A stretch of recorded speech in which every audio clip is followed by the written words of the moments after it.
It's filled with boxes of records right now that hopefully I'll be able to sell at my next event.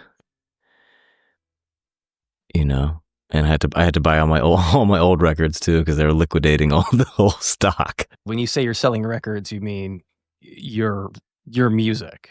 Yes, there's these things called vinyl.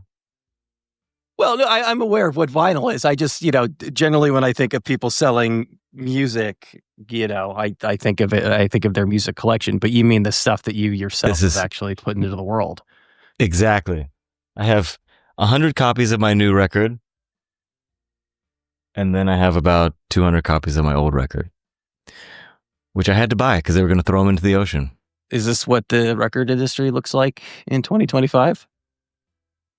I think so, and this is pretty good. Honestly, I don't really know much about that side of things. Is that standard? Like at a certain point, there's like a cutoff, and they just they cut their losses and trash the actual physical records. Yep. Yeasayer. When Yeasayer broke up, there was some place that I remember at a certain point figuring out like, oh, this is the spot that they're going to sell our stuff. It's going to be our whole store and everything, and it's going to be great. It's going to be this independent thing. Can you close that door? You're about to see how soundproof that studio is. Yeah. And then the band broke up, and it was like a month later. It's like, so we're going to throw everything into the ocean. So then I had to pay for it to get delivered here. Yeah. All the t-shirts, we're not going to dwell on it, but it sure sounds like that everything kind of happened suddenly. Yeah. But it's okay.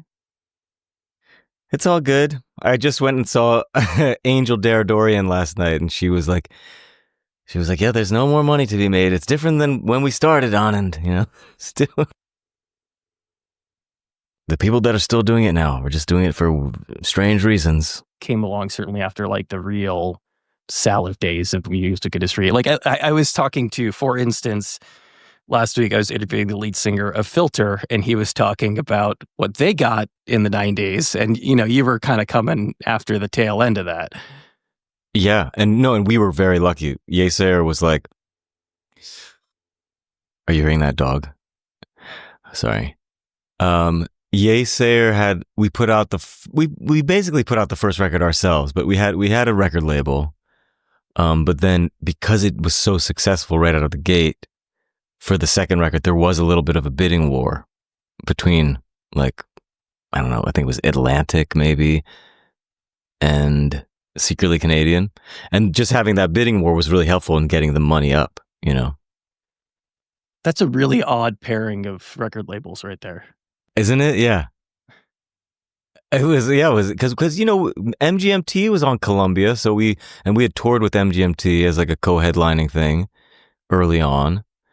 And so there was always that, okay, there's the major label thing, that's real. You can still be cool and on the major label. But ultimately we went with Secretly Canadian because it was just more money and a better deal. It was a 50-50 profit share, Yeah, that actually might say quite a bit about the music industry at the time, that Secret Canadian was offering you more money than Atlantic Records. Totally. And a better deal. Well, that part's less surprising. Yeah. What do you attribute that really sort of fast out of the gate success to? Zeitgeist? I don't know. Right place, right time.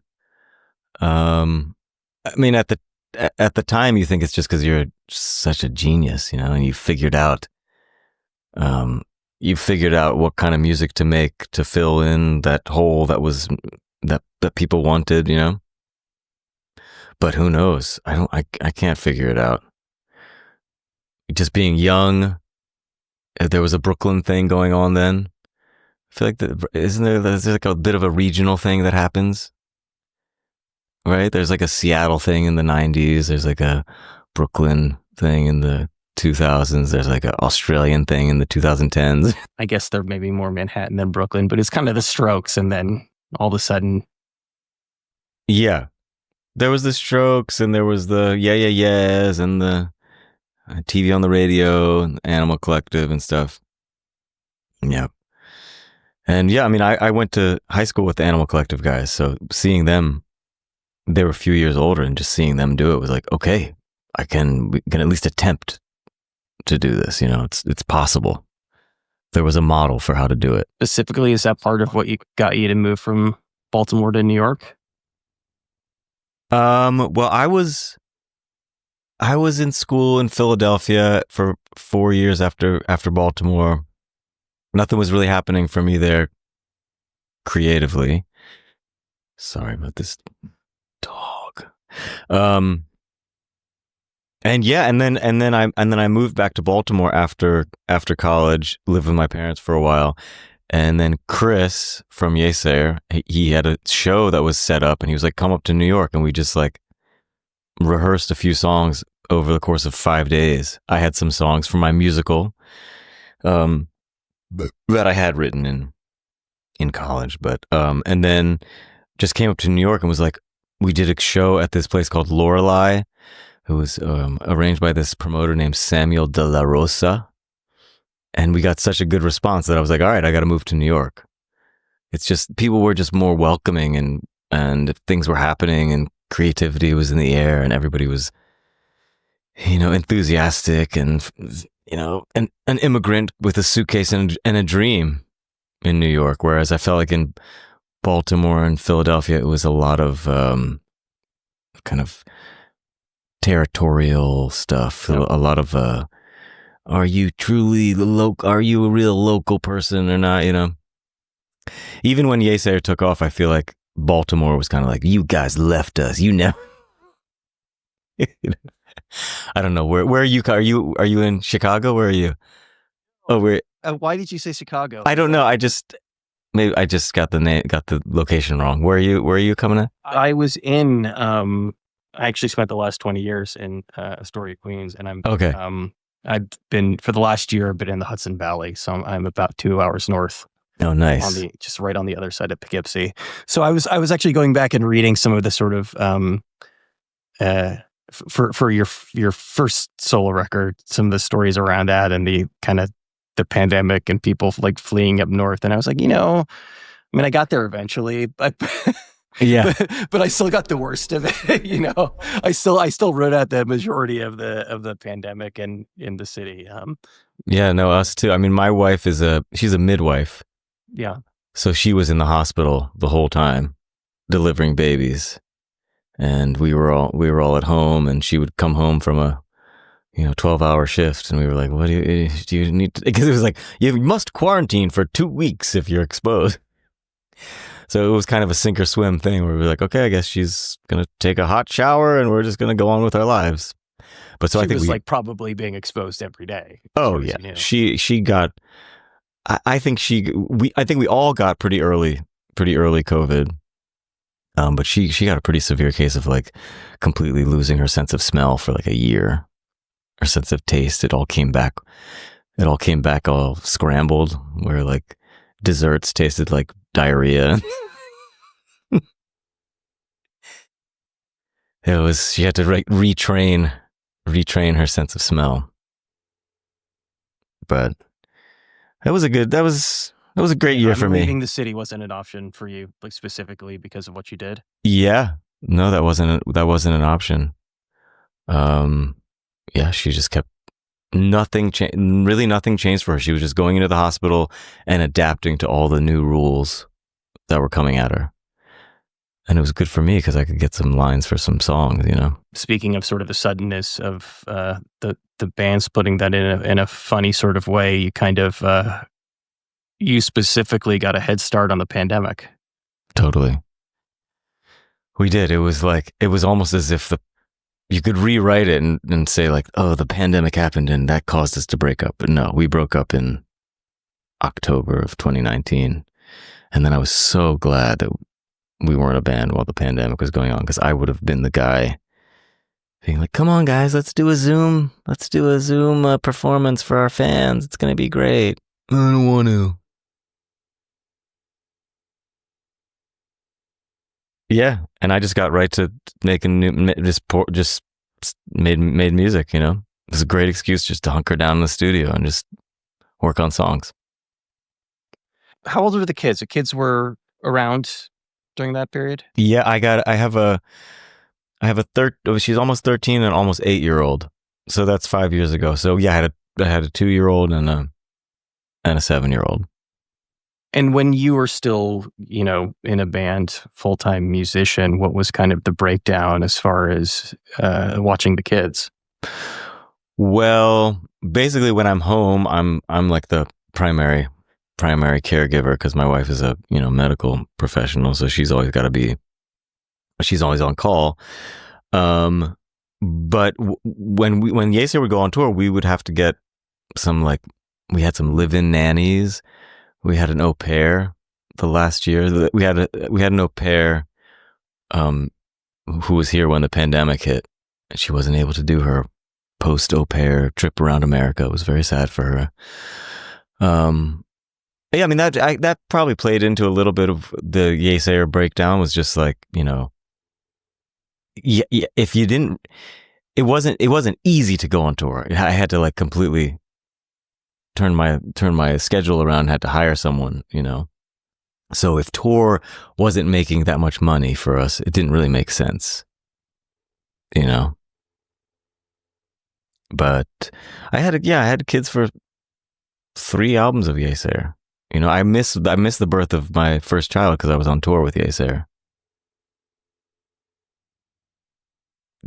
I was desperately trying to prove to everybody that nothing was going to change when I had a kid, still completely dedicated to the band. So, and we were we were on tour and the baby came a little bit early and I watched the baby get delivered on Skype from a bus that was parked outside of the Atlanta airport. I mean, you were kind of doing the pandemic thing years before the pandemic. Totally. No, nothing for me with the pandemic is the kids were at home. They weren't going to school, which as someone who doesn't have a normal job and is just putting around in my studio, I get a lot of fulfillment from making lunch for them, hanging out with them during the day. Sometimes when they're at school, I'm sort of what's the point of this whole kid thing if I don't get to see them? It's they're being raised by someone else, So once we got over the whole fear of dying from the pandemic or whatever, then we're just a family all hanging out, And families either got closer during the pandemic or people got divorced, right? Well, it sounds like for you, things just started flowing out when there was almost sort of a sense of freedom in not being a part of a group anymore. Totally. Yeah, because my process has pretty much stayed the same where I'm just if I'm writing a song, I'm feeling productive. I'm trying to take a song as far as possible myself. Before the band broke up, then I'd have to present these songs to the band. And that's the first audience that we have to either gauge their interest in a specific song or ram through one of your songs because you really believe in it and your ego or whatever, or you think it's going to be successful or it's very meaningful or whatever. So I didn't have that anymore. So I could play it for my wife, who's always my first critic anyway. And she'll usually either say she likes it or she'll be you can do a little bit better. That chorus is horrible. And she's not a musician at all. So, and I really value the opinions of non-musicians because I think they have a unique perspective. And so she can analyze, with this album, I do have one song that's about interaction with a doctor, this is the doctor that I got a vasectomy from, and the line was "Doctor, please," and she was like, "Oh, what do you? No more songs about medicine. Just make it darling." I was like, "Oh, okay," great idea. And then you can't tell it's about medicine at all, And that's a good overarching critique of the last album was too much dark, too much medicine, too much COVID stuff. People want to escape that, Yeah, I mean, it's tough though, right? It's tough to write anything at this point. Yeah, It's like not have it some kind of black cloud looming over you. for sure. No, yeah, I try to keep my stuff a little bit shrouded in, personas and satire. I'm not very good at like coming out directly and saying things Yeah. that are, you know, slogan-y kind of stuff. Recording this, I worry about like dating the show, if it takes like a month or something for the show to come out. I can't even imagine writing a piece of music. Exactly. Yeah, so I actually adapted a Pete Seeger song. I was just obsessed with it. I started it in like January, and I just adapted this Pete Seeger song called "He Lies in the American Land," and it's about an immigrant. I think it was a Slovakian folk tune or something that he got, and I just became obsessed with it. And I changed the fourth verse to be about Mahmoud Khalil, because it's kind of sung from the perspective of a woman who, or it's like the woman arrives in America first, and then the man comes to America first. He's working in like something in Pennsylvania or something, but I made it Columbia University. And then the woman comes, and instead of in the Pete Seeger song, the man is already dead, from the fire or whatever. And in my song, I made it about getting snatched by ICE and already he's taken to Louisiana. But yeah, if you put that out now, it's already old news. Why were you so obsessed? Why was that an important exercise for you? I think just to try to write something that was explicitly political. Oh, and I had seen the Bob Dylan movie, and I was so upset with how Hollywoodified it was, and how the whole arc of the Dylan movie. And there's a critique by Ian Svenonius that's much more eloquent than anything. Of course, he hasn't seen it, but he still critiques it in the most astute way. But yeah, it's just making Pete Seeger look like a fuddy-duddy, and it's actually just because he actually stood for something. And there's, in the movie, it's like as soon as Bob Dylan, he abandoned politics, then he just got to bang chicks or something. It's like such a horrible message of that movie, I thought. But and I was like, oh no, Pete Seeger, got to rehabilitate Pete Seeger. This guy actually stood for something, I don't know if you even have to rehabilitate Pete Seeger. I feel like, well, I would announce it at shows, and people wouldn't know who he was. They'd be like, I know Bob Seeger. Do people know Woody Guthrie, right? I mean, he's maybe. I think if you know, but I don't think you necessarily. And from, it does seem like, I mean, I don't know how old you are, but I'm 43, so it seems like in the 80s and 90s and in school we were still like singing some Pete Seeger songs here and there. I don't know if that's happening these days. It's interesting. You were saying earlier that, that prior to joining the band that you're writing musicals. Is that right? No, I wrote a musical, I wrote a rock opera concept album that came out in 2014. That was like these songs that me and a couple guys, friends in Philadelphia, started writing, and it was kind of just like a way for us to focus the songwriting. It was somehow, if we had a story, then we could actually crank out some tunes, And then once Yeasayer started, we only had a few new songs, so I was like, oh, I've got these songs, and so we started playing some of those. But no, I wasn't like pursuing becoming a Broadway songwriter or something like that. No, I always wanted to be a rock star. It's funny. I was one of the things I was looking at prior to speaking with you is you did never remember the name of the site. It's one of the songwriter sites, and you sort of went through, and these are the artists, that influenced me, and for you, it's like yeah, it makes sense, and then it starts sort of getting into like musicals, Yeah. as you go, and it's like, so like clearly like they've had a big impact on you as a songwriter.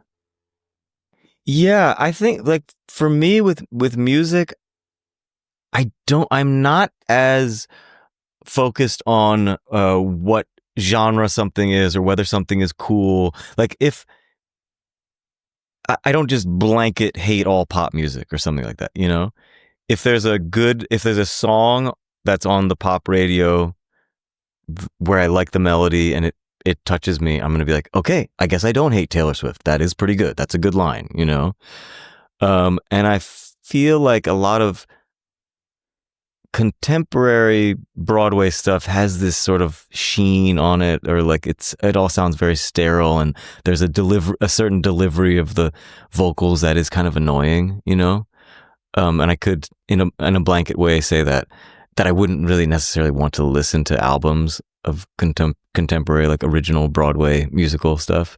But some of my favorite songs of all time are like the songs from Oliver or the songs from Little Shop of Horrors or something like that, And I've never thought that they're inferior for some reason to like a Beatles song or something, It's just another human trying to write a song and express it, telling a story or trying to make you feel something, and it either works or it doesn't. I think this idea, though, of trying to write a rock opera in order to sort of give you, like guardrails, to give you confines to write within. Yeah, that's very interesting, especially when you're first starting to write. Is that something that you still do when you're writing? I think you can definitely trace it in all of my songs. I sometimes, if I get like really stoned or something, I'll listen to some of my songs and be like, "Oh, you're such a Broadway writer." You know what I mean? Criticize in terms of narrative. In terms of like telling, yeah, it's like just another story. What are you doing here? But whatever, I don't need to be so hard on myself. No, I don't think like, you're telling a story through a song. Yeah. It's like, but I think because I personally, I do prefer more like personal, I like relationship songs or, But it's just, for me, it's easier to be like, okay, I'm going to write a song about this movie I just watched, and try to find some good lines from it. And then it's all about like singing it and then listening to it back and being like, oh, I thought that line that seemed good when I wrote it down was cool, but once you hear it sung, it sounds really bad, So it's this constant back and forth, trial and error, I rarely have like a song completely written out and then like, okay, let's hit record. Let me sing this song. It's like building up a bed of sound, singing some nonsense words and being like, oh, that's the way that nonsense sounds, and trying to decipher what the word should be, maybe like taking the headphones off and putting them far away and just trying to let the subconscious listen to it and figure out what the line is, That's my process. It starts with this adherence to a storyline or a narrative, but it's still malleable enough that Doctor can become Darling. Right. Well, look, surely that changes the tenor of the song. It does. It does change the tenor of the song, but it just improves it. I pretty much feel like if anybody gives me some criticism of a song while it's in progress, I pretty much take the criticism and use and change it. It's such like I'm like, wow, you really actually like thought about this song and thought about. I think it's a rare person who's able to give you that kind of advice. Most people, not all criticism is constructive criticism. True, and that can be, and that I think that part of with Yeasayer's breakdown was I didn't really want to get negative criticism. I was kind of like, oh, fuck this. I can do this myself, you know? That might have been like, certainly, I suspect though that was valuable to your development as a songwriter. For sure. No, and I'm so grateful to Chris and Ira, and for like saying saying like, oh yeah, that line sucks, but try this, you know, try this. So if it's just snarky, then it's not constructive. And then and then also being in a band, being able to have someone else who's writing songs, spending time at home to write songs, so that all I have to do is give that snarky criticism or like try to improve it. You know, that's so much easier than having to come up with full album of material myself. And I hear this a lot. It sounds like sort of being in a band for an extended period of time in a lot of ways echoes being in a relationship, and it can get to that period when it's just trading barbs with each other, and it really is just, and it's not constructive criticism anymore, and it's just any chance to just sort of get a jag in there. And then there's so much of being in a band is maintaining diplomatic relations and not letting it get to some angry thing, so that when something does come out, it has so much weight and it's so hurtful, you know. Because that's most of what a band is. It's just like being good soldiers and doing what the manager says to do, you know.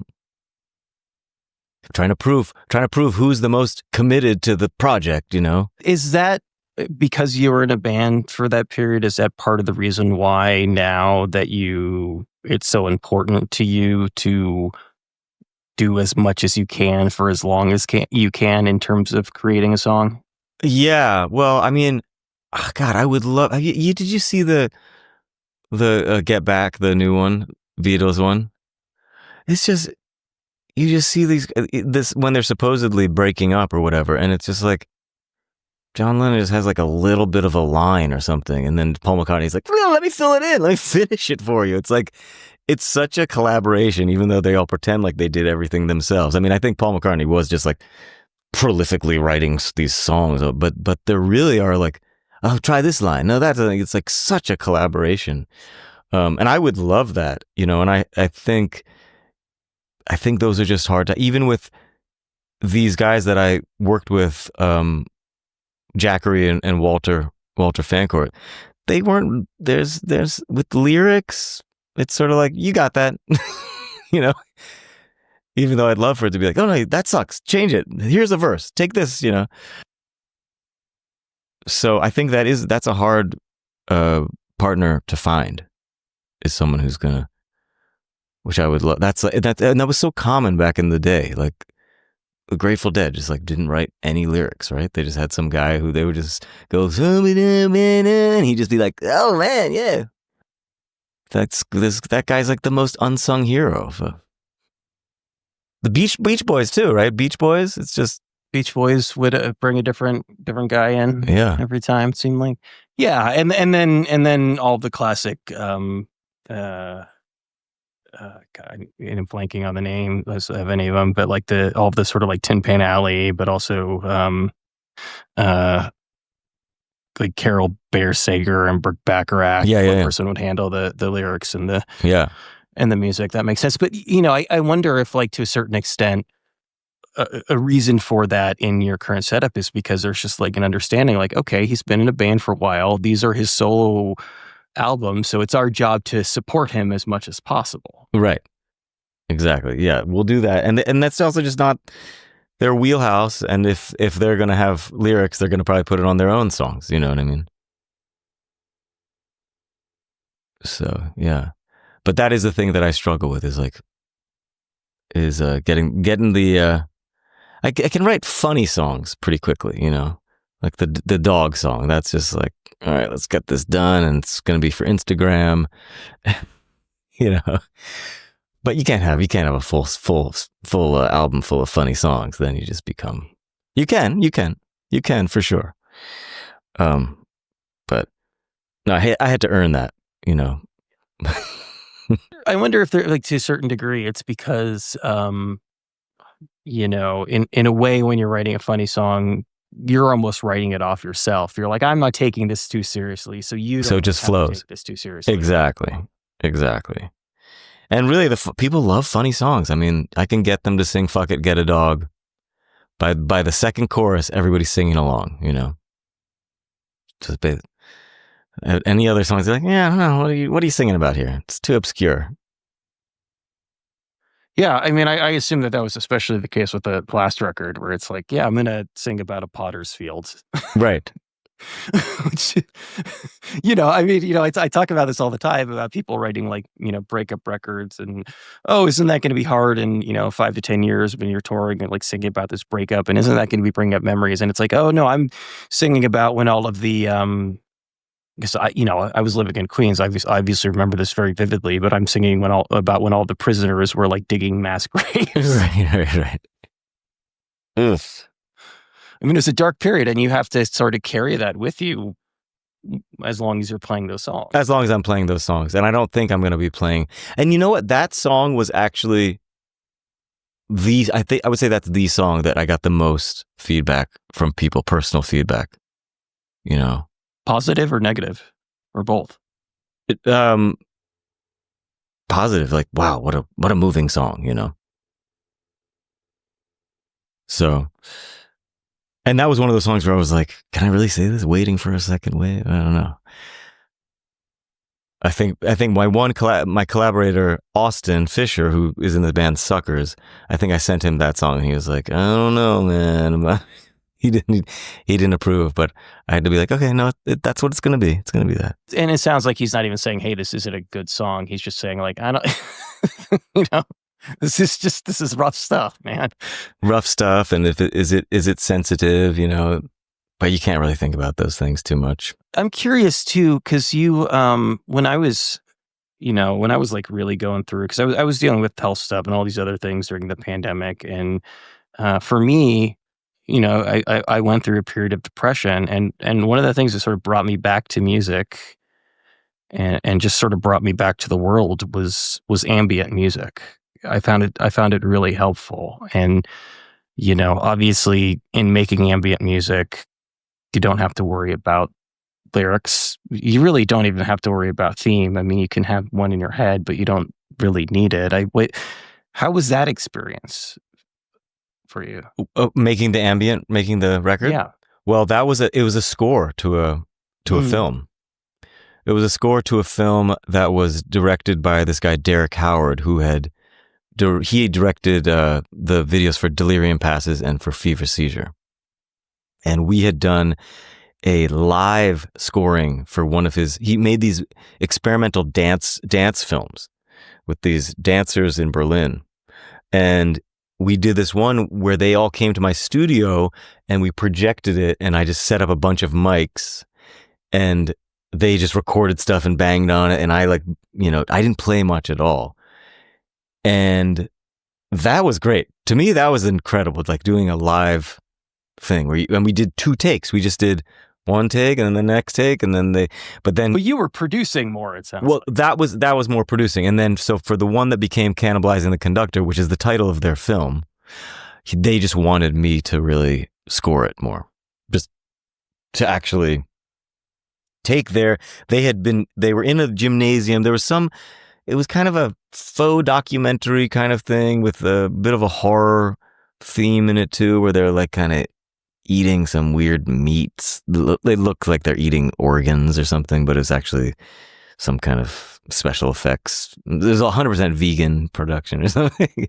But so they had they were dancing along to a playlist. So, but they couldn't use that music. So they wanted me to recreate it. But so I had some freedom. I had to kind of stick to like BPMs. Right. So I had to stick to when they were starting to dance. And that was a good transition project for me from the last one, from I don't know my words, which I don't know my words. I made a rule that I couldn't have any synthesizers really. I broke it, but it was like mostly acoustic instruments and pretty organic sounding. And then for this one, they were like, "Are you sure?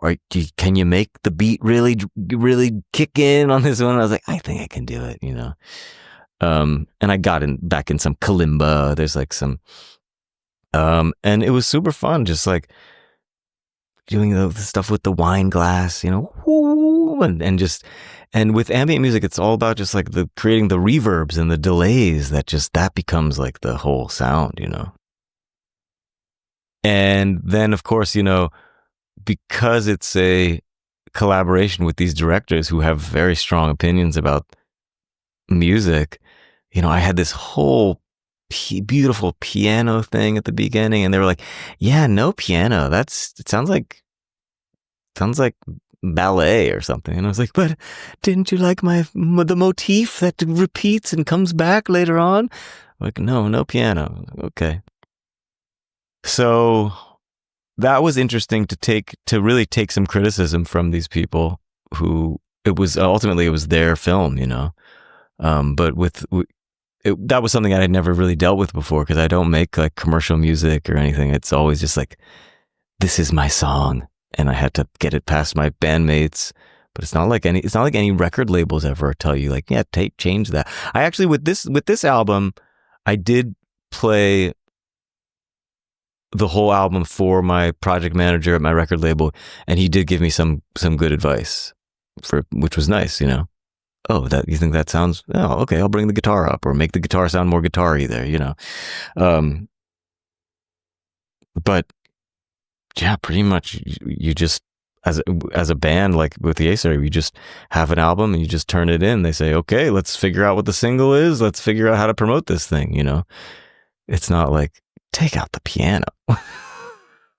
I mean, it sounds like in a lot of ways, in terms of both the feedback you're getting, but also the constraints that you were working with, that may have been the most challenging work that you had done in your career as a musician. Well, no, because to me, like writing a song is still the most challenging thing. Coming up with a chorus, coming up with words, something that has structure, that's still more challenging than just ambient stuff. Or like, it's funny how you can do something over and over again in your entire life, and it can still be difficult every time you do it. It's still difficult. Yeah, I mean, the not having to come up with a lyrics and melody is just taking away that one level of effort that I put into every single song that has lyrics and melody. So those are good instrumental like little things, but to me that's like that ambient album is like something that we would pass around in the band and be like, does anybody want to write a song over this? But until that point, it's nothing. It's, yeah, I mean, it's like the bones. It's just the bones, and it's like got a good, and that was the cool thing about this record, was that we were just doing that, making beats. I was making a bed of sound with Walter, and then either saying, okay, I'm not going to use that, or I got to write a song over this now. There's only Get a Dog. That was just something I wrote on piano. And then Selkie Bride was something that I was strumming on guitar. But pretty much everything else came out of like a jam. And those usually are more fun sounding songs, I think, because you're figuring out how to fit a melody into an interesting bed of sound. In spite of these sort of songwriting motifs that we're talking about before, it sounds like in a lot of ways this was kind of like being in a band, at least insofar as like you were writing songs in a live collaborative setting. I would say we were composing pieces in a live collaborative setting, and then I would have to give it structure by myself. I was never sitting there with someone else being like, let me sing this little bit of a song, with someone sitting there. It's like, no, that's humiliating. That is my private late night work that I will do till 6 a.m. and then the next day be able to be like, what do you think of this? Oh, good. Pretty good. All right. Let me add some more shit to this, Let me add another synth part. Are you a late night notes singer? Yes. I don't really know how to be creative during the day. I can do it. I can continue work on something that I've already pushed through creatively during the nighttime hours. I can keep editing something, but in terms of like trying out a line, testing out something, it's got to be at nighttime. I don't know. That's just how I work. When do you sleep? When I'm not working. You stay You're up watching till the kids. well, I'm the kids. So if I have a night where I'm staying up till 5 or 6 in the morning working on a song, then I'll go to bed and be like, and my wife will be like, well, I'll take care of the kids at this in the morning, get them to school. And now I've got a 12-year-old. She's almost 13, so she can take the 7-year-old to school. So we've like pushed through. Now we can actually like. Last night we went out to this Angel Deridorian concert as a couple and just left the kids at home. When the older one was at camp this summer, we really missed her babysitting. It sounds like, in spite of the fact that you work the night shift, that like you do keep pretty regular hours, that you are pretty studious, and that you are kind of, to a certain extent, always writing or at least always noodling with songs. Yes. Yeah, my process during the day is usually I will smoke a little weed and then I can't not get on the piano and just tinkle around and record a little. I record a voice memo, It just helps to dumb down my brain, simplify things where the piano looks very complicated, and you might do some more mistakes that you then when you're sober and you're listening back to it, you're like, oh, that's easy. It's an E flat, no problem, But for some reason, when you're stoned, you're like, what was I playing there? That was genius. That's generally my process. So you feel like sometimes then there good things can come out of the mistakes? Oh, always. Always. Always. Good things always come out of the mistakes. It's always like, those are the most magical moments. That wrong note. Oh, let's integrate that wrong note into it. Yeah, otherwise it just becomes completely formulaic. AI music. Can AI do mistakes? When is somebody going to invent an AI that can smoke weed? I think is the real question that we need to ask. Yeah, AI needs to get high. That rule that you gave yourself with the last record about not having any synthesizers, what was the thinking behind that? Well, I was just trying to do something that was much more organic and live and more and not necessarily like influenced by anything in particular except for like my own history of kind of classic rock that I grew up with, with my mom playing Bob Dylan and the Rolling Stones and the Beatles and that kind of stuff, that classic rock stuff, Cat Stevens. And for some reason, I mean, there are synthesizers on it. There are, but for some reason, I couldn't get them to sound that good with the acoustic guitar or the piano. So I was just trying to make like a more of a kind of like a folk rock album, I guess. And then this one threw that rule out of out the window. Yeah. All synthesizers, all so much DX7 and Moog Voyager and the Nord and the Nord drum and the what is this the 808 thing. And I think just having like other people in the room working together, synthesizer is a good thing to collaborate, just be like, oh yeah, no, to make it a little bit, to critique someone and they can change it a little bit, make it a little bit more interesting. Am I reading too much into it, or with the last record, was there also an attempt to kind of distance yourself from the music that you had made previously? Yeah, of course. I think that was the thing. It was like, no, I want to just like reduce it to the bare songwriting thing. Like, no, I am a singer-songwriter. And then the Cannibalizing the Conductor was a good it was a good pathway into being like, oh no, these are I can do these.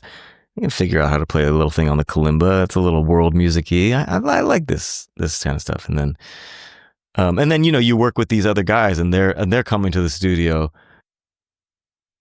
obviously with these preconceptions of what I represent musically, what's allowed. But they also are like, I mean, I think Walter enjoys working with me because, he plays in a pretty strict Afrobeat band, where it's like, they're incredible. They can just get the flow, get the everybody dancing and everything. It's amazing, and play for hours and hours. But it is very strictly within like a kind of a genre. So I think for him, it was really liberating to come over here and be free to do anything.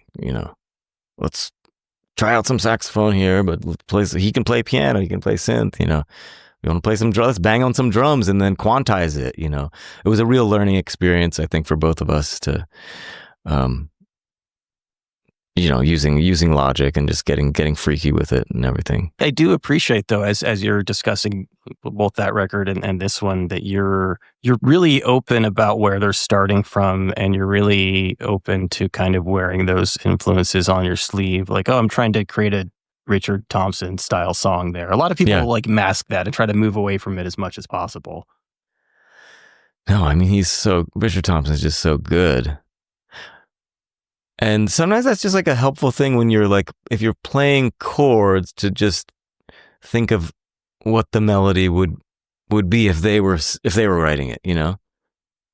Like, what does Annie Lennox do melodically that makes it sound cool, even when someone's covering that song, Every great every great composer, singer has something that they're doing that's weird and distinctive, if something like Morrissey is doing this weird thing over and over again. It's just like, and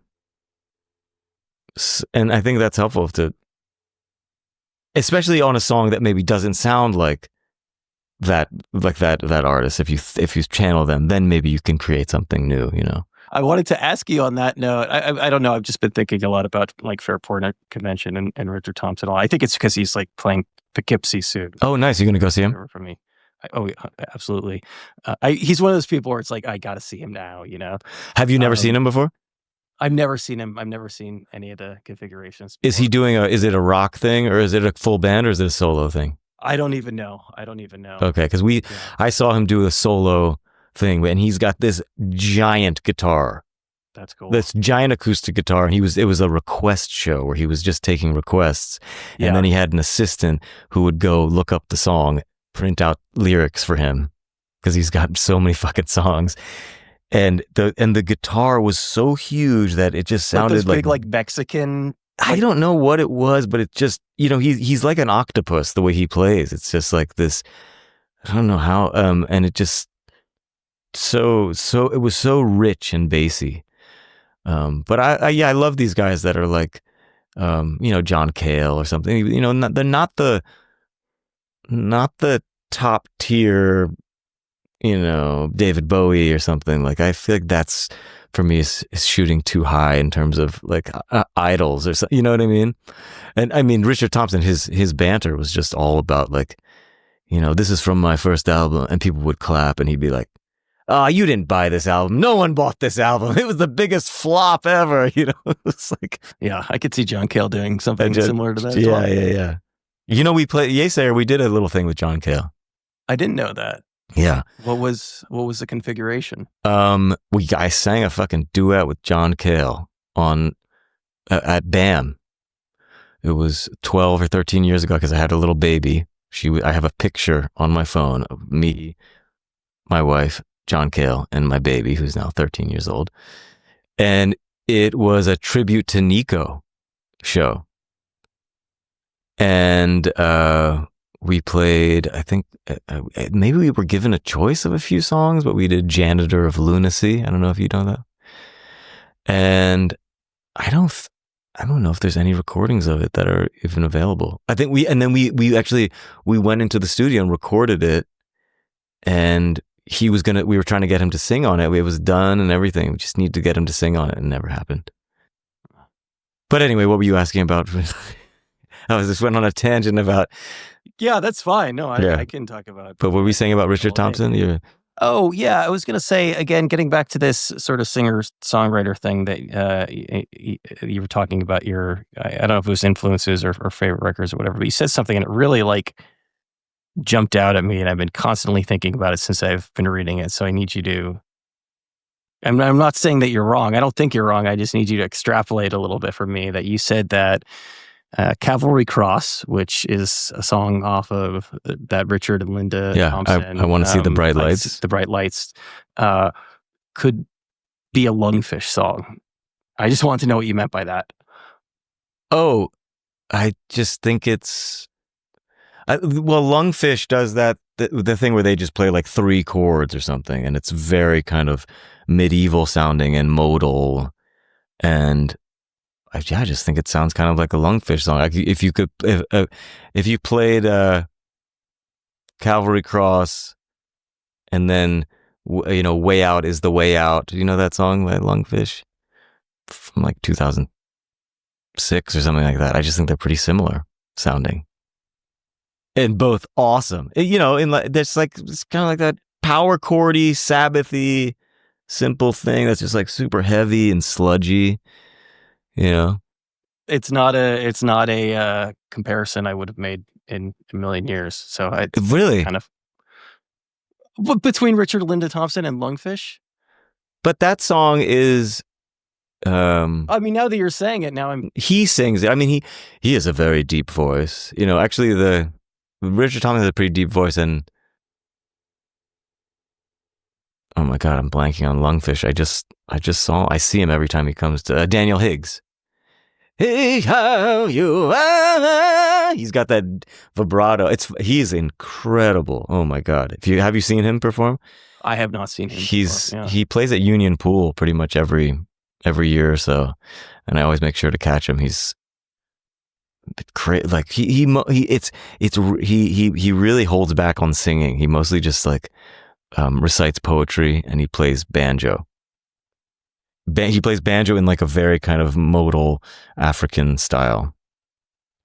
It's pretty cool. And then he just like talks, and he's just so captivating. And then every once in a while, he gets into singing a little bit, and you want him to just sing more. He just teases you. You don't have any tour dates on this one right now, do you? Or did I miss them? No, I need to get some tour dates. I haven't. When you have a band, like it's pretty obvious the form that's going to take. You toured on that last record. Is it clear when you're in the studio, and is it clear now when you're in this sort of album cycle, like how this stuff manifests itself and what it looks like when you're playing it live?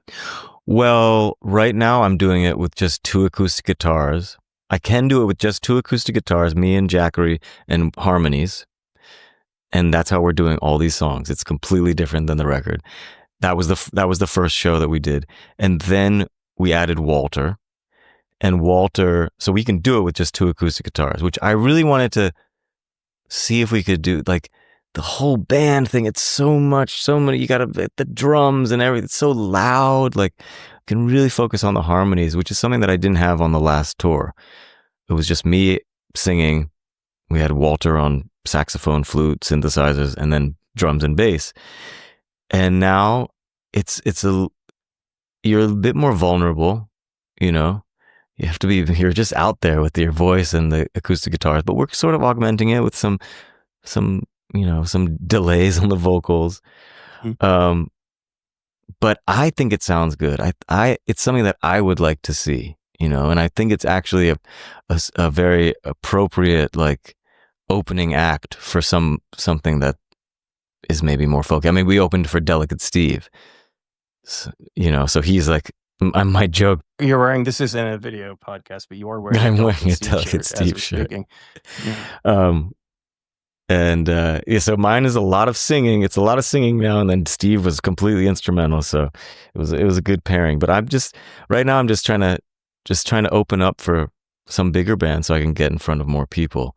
Because the last record was like, you know, got some great press and set up a tour, but it was still COVID time, and it's just very difficult to connect, you know, old Yeasayer fans. I mean, you know, and Yeasayer was in decline anyway, so hard to You get. were starting over in some ways, really. Totally, yeah. I mean, it's not starting over. I still have this past behind me, which is really helpful. And you still have 200 records that you need to get rid of. Yeah, I still got 200 records I need to get rid of. But yeah, it is.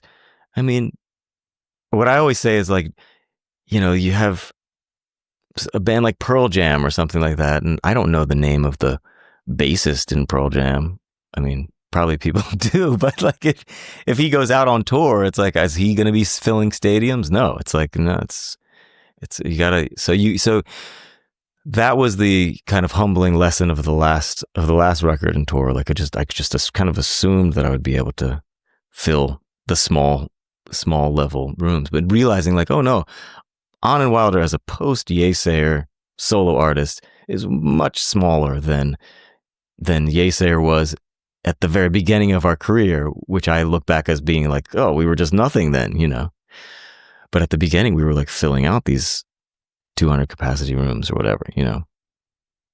So that's the humbling experience, but you just got to say, just keep going, and I'm just lucky to be able to do this at all.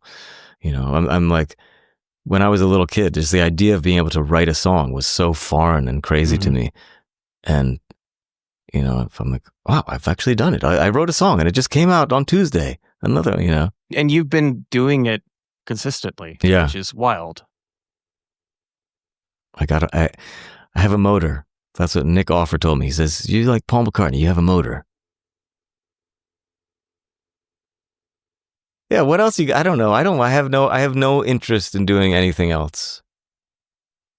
Really. Maybe I'm a simple guy. Looking at it, I think that doing the score, doing the ambient record as not only as a palate cleanser, but also as a way to kind of redirect yourself, you know, refocus and kind of rechannel into another record was a very smart decision, and probably something you should consider doing between this and the next one. Just trying something completely new. Totally. I mean, yeah, like maybe I'll become an actor or something. Well, I meant musical, but yeah, sure, why not? Or write a musical. Write a musical. Totally. No, I think no, I had this concept of like, maybe I could make an album of Pete Seeger updates, Pete Seeger covers or something. Write a kid, you know, go full Pete Seeger and write a kid's album. Kids album, totally. Yeah, I mean, I'm like, I want to go out on tour, and I hope that I can go out on tour and play these songs on tour, but I want it to be strategic, you know. Touring's always fun. And I should have some more tour dates up on the website, but they're coming. Understand what you say, but I can't shift so easily. I won't give you the tender kiss you need to know that we're okay.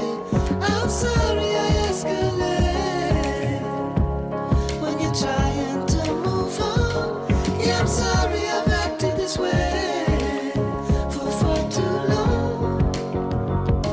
It's a low bar for you to be trying to stay above. Oh, come on.